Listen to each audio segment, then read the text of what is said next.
You know, there's this specific kind of chill you get sometimes, not from like a jump scare, but from media that just leaves you staring down a dark hallway. It's that deep sense of the unknown. You don't know what's there, but also maybe nothing's there at all. And that's almost scarier, right? Like what your own mind cooks up. Yeah, the ambiguity itself becomes the threat. Exactly. Yeah. And today we're going deep into that kind of feeling with this really fascinating Japanese mockumentary series. It's called Fake Documentary Q. FDQ for short. Oh, yes, FDQ. And the thing that grabs me about it, its core thing, is that it almost never gives you answers. Every episode feels more like, well, like an open question, just left hanging.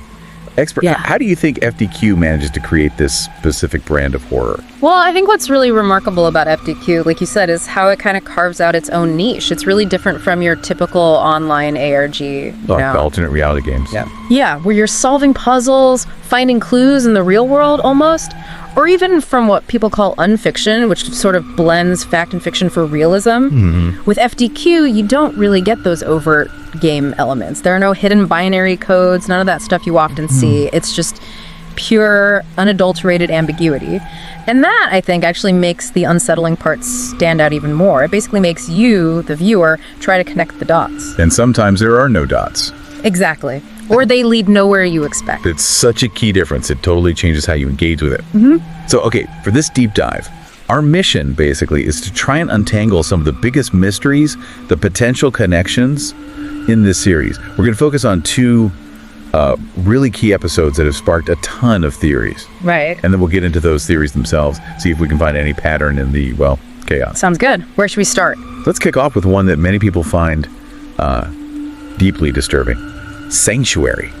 That's FDQ episode 8 or Q8. Oh yeah, Sanctuary. That one's intense. What's so striking is just how raw it feels. It's presented as just raw footage. No intro, no context. What you see is all there is. It opens with a timestamp. 2:01 a.m., February 4th, 2012. And bam, you're immediately hit with the sound of someone running. Fast footsteps, heavy breathing. Yeah, panicked breathing. Totally. It's obvious whoever's holding the camera is running from something unseen. My heart starts pounding just listening to it.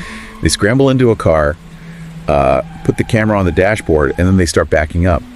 But it's agonizingly slow. And while they're trying to get away, you start picking up bits of their conversation. It's hushed, frantic. You figure out, okay, these guys know each other. They're desperate to call the police, but there's no cell service. They're somewhere remote, and the road, it's too narrow to turn around. Which just ramps up the tension like crazy. And then comes that real gut punch moment. You realize they left someone behind. A third person named Kuroda. Oh, yeah, Kuroda. Just left behind. And this whole escape attempt is just so drawn out, so slow, it just cranks up the anxiety. It's really masterful how they build dread with just those simple constraints. Then, the truly shocking bit happens.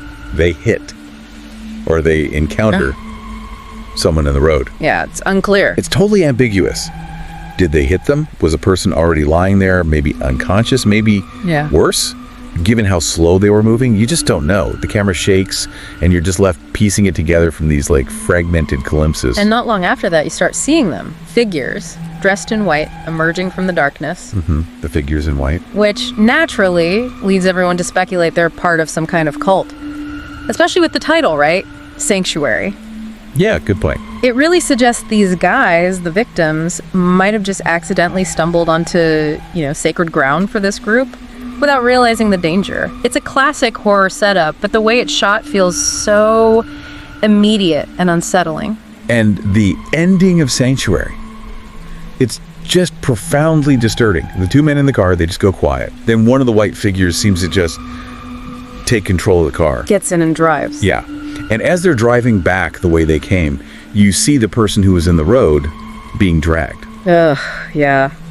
That image. It's incredibly haunting. Sticks with you. Definitely. But there's one more element in Sanctuary that feels different, really prominent. It's that radio loop. Oh, right. The numbers. Yeah. Playing 8673, 8673 over and over. It's so loud, so insistent in the mix. It almost feels like it's shouting, "Look at me, this means something." Which is weird for FDQ, right? Because usually the episodes are pretty standalone. Exactly. Normally they're like these self-contained little nightmares. So having this recurring, demanding number sequence It's super unusual for the series. It strongly suggests we're meant to dig into it. Okay, so that deliberate use of numbers, it actually leads us perfectly into the next episode we wanted to talk about. Sure. Q2, episode 2, called Strange Messages. Ah, the voicemails. Yes. This one keeps a documentary style, but it's mostly audio, which, for me anyway, makes it uniquely skin-crawling. The sound design is incredible. It really gets under your skin. The whole setup is just bizarre voicemails left on some woman's answering machine like over 30 years ago. You hear the answering machine beeps, that old analog crackle. Yeah.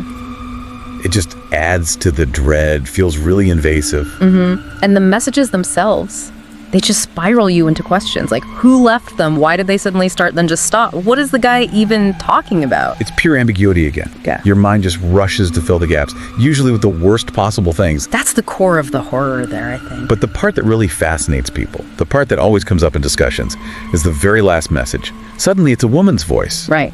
And the big theory is, well, it sounds an awful lot like the woman who owned the answering machine, the one receiving the calls. Yeah, the similarity is uncanny. So if it is her, it opens up this wild speculative idea. Could it be a message from her future self? A temporal loop kind of thing.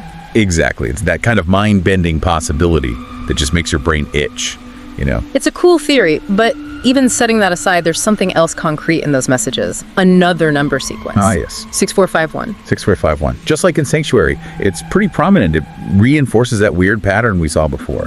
It feels like another breadcrumb, even if, again, the path isn't obvious at all. Okay, so this is the big question then for you, the listener, and for you, expert.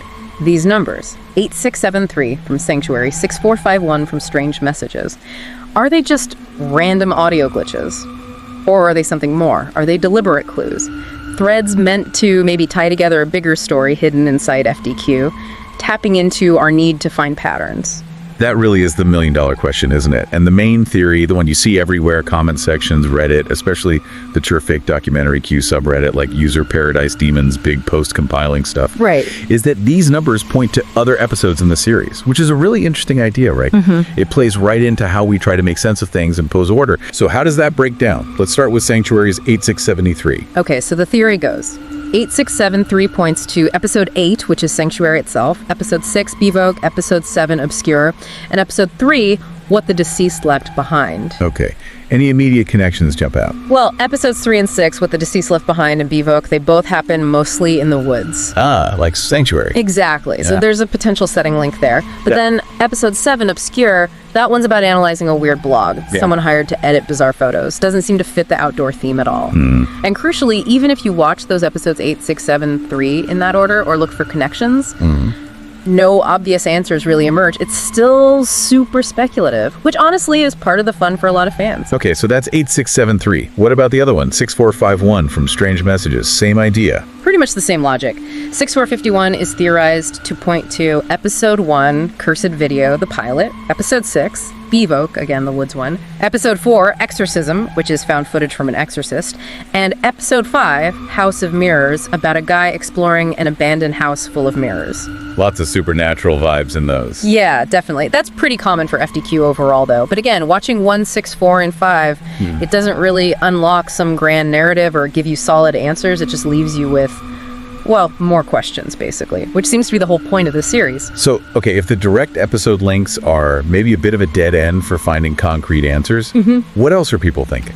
I heard another theory, one that got a click for me. Yeah. What if the numbers aren't episode numbers, but date stamps? Ah, yes. That one, proposed by Reddit user Alabama, so cool, is really compelling. It focuses on the season 1 finale, the episode called Last Countdown. Oh. In that episode, there's a found footage clip, supposedly from like a religious family. And right at the start of that clip, there's a date stamp. It reads 1986, July 3rd. Wait, 1986, July 3rd, 86, 7, 3. Exactly, 8673. The alignment with the sanctuary number 8673 is, well, it's pretty striking. It's hard to dismiss as just coincidence. It creates this really strong potential link to that specific date within the show's world. Wow, okay, that fits incredibly well for 8673. So if we run with that theory, what does it suggest for 6451? Logically, following the date stamp theory, 6451 would point to 1964, May 1st, 6451. The big sense. But here's the catch. Despite fans searching high and low through the series, nobody's found any content, any clips, any references that seem to connect directly to May 1st, 1964. So it works perfectly for one number, but not the other. Pretty much. It was kind of classic FDQ, right? Gives you something solid, then pulls it away. It's a really tantalizing theory for 8673, but less conclusive for 6451. Still, even if the dates don't line up perfectly for both, that connection you mentioned, the religious family in Last Countdown, where the 8673 date appears, and the ongoing speculation about a cult with the figures in white in Sanctuary. That feels like a strong thematic link, doesn't it? Even if it's not spelled out. It definitely makes you wonder if there is some larger, maybe sinister group operating behind the scenes across these different episodes. Plays on that desire to find the conspiracy. Absolutely. It hints at connections without confirming them. Okay, so we've got these number puzzles, these theories about episodes or dates, mostly leading to more ambiguity. Yeah. But you mentioned there's one truly, undeniably concrete crossover that people have found. Yes, exactly. Amidst all the speculation, there's one thing that seems like a definite intentional link. And it's apparently quite subtle, but once you see it, I remember having a real aha moment. It's in that same finale episode, Last Countdown, the very final clip. There's a portrait shown, a very specific painting. Yeah. And it's the exact same portrait that features prominently in episode 1, Cursed Video. The pilot episode, yeah. It's almost hidden in plain sight, but it's undeniably the same object in 2 different episodes. And that is significant, mainly because, as we've been saying, these kinds of direct, obvious connections are incredibly rare in FDQ. Right. So is it a deliberate plot point? A hint at something bigger connecting the first and last episodes of the season? Or is it just a subtle little Easter egg, a nod back to the pilot? We don't know for sure, but it definitely stands out. It's like the one solid piece of evidence we have that things are connected, somehow. A little anchor in all the swirling mystery. Precisely. It's a small detail, but in a show built on leaving things open, it feels almost monumental. It's like the show winking at you, acknowledging its own little world. And that really just circles us back to what FDQ is. It's a series that consistently, deliberately leaves you with more questions than it ever answers. It's not about finding the solution. It's about sitting with that persistent, that gnawing uncertainty. And that's the core of its unique storytelling, right?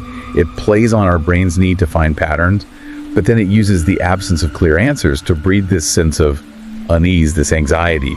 Yeah, and what's fascinating is how much people seem to like that ambiguity. It demands you get involved, you become part of the investigation. You start comparing notes. Exactly, sharing theories online, trying to piece together these fragments of, terror and mystery. It becomes this shared journey of exploration, even if you know you might never find the truth. The horror isn't just what's on screen, it's in that collective effort to understand something that might be fundamentally unknowable. You, the viewer, become the final piece. So thinking about all this, these chilling episodes, these elusive clues, what's the real sanctuary the series offers? Maybe it isn't a place of safety or answers. Maybe it's just a space for our own minds to wander into the unknown, to wrestle with those unsettling possibilities just outside the frame, and maybe inside our own heads too. That's a really interesting way to put it. If you've enjoyed this dive into the very weird world of FDQ, you really should check out Fake Documentary Q for yourself. Experience that unique chill, see what theories you come up with. Definitely worth watching if you like things that make you think and maybe sleep with the lights on. This has been another deep dive from us. Thanks so much for joining us on this trip into the unsettling unknown. If you liked what you heard today, please do remember to like, share, and subscribe to our channel, Horror Docs. It really helps us out. We'll be back with more explorations into the unexplained and the truly chilling. Until next time.